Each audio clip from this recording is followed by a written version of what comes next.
If you want to place objects in Tinkercad with much more control, the Workplane tool is one of the most useful features you can learn.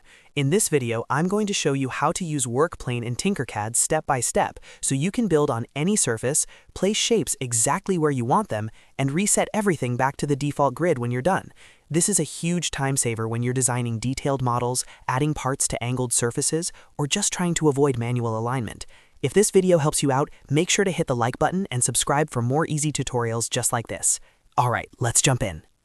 First, open your Tinkercad design workspace and look at the toolbar on the right side of the screen. You'll want to find the Workplane tool, which is usually located above the Shapes panel.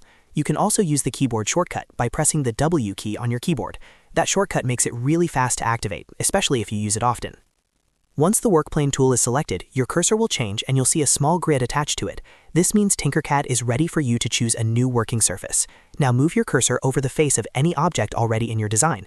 It could be the top of a box, the side of a cylinder, or any other flat surface. When you hover over the surface you want, take a moment to position it carefully, because this is where your new Workplane will be created. Next, click on that surface. As soon as you do, Tinkercad will place the Workplane there, and the grid will turn orange. That orange grid shows that the work area has shifted from the default blue floor to the exact face you selected. This is the key advantage of Workplane, because now anything you add will be built relative to that surface instead of the base ground plane. Now that the Workplane is set, you can drag in any new shape from the sidebar. Instead of dropping onto the standard blue grid, the shape will land directly on the orange Workplane. This makes it much easier to create parts that need to line up with another object, like adding holes, handles, raised details, or extra pieces on top of a model. You do not need to manually move and align the shape over and over, because Tinkercad uses the Workplane as your new reference point. If you need to place several shapes on the same surface, you can continue dragging them in one after another while the orange Workplane is active. This is especially helpful for detailed builds, because everything will snap to that temporary surface consistently. If the object you are designing has a slanted or raised area, Workplane can save a lot of time and make your model much cleaner and more accurate. When you're finished working on that surface and want to go back to the normal Tinkercad grid, resetting is simple. Just press W again to reactivate the Workplane tool, then click on any empty space on the original blue grid or even in the background area of the workspace.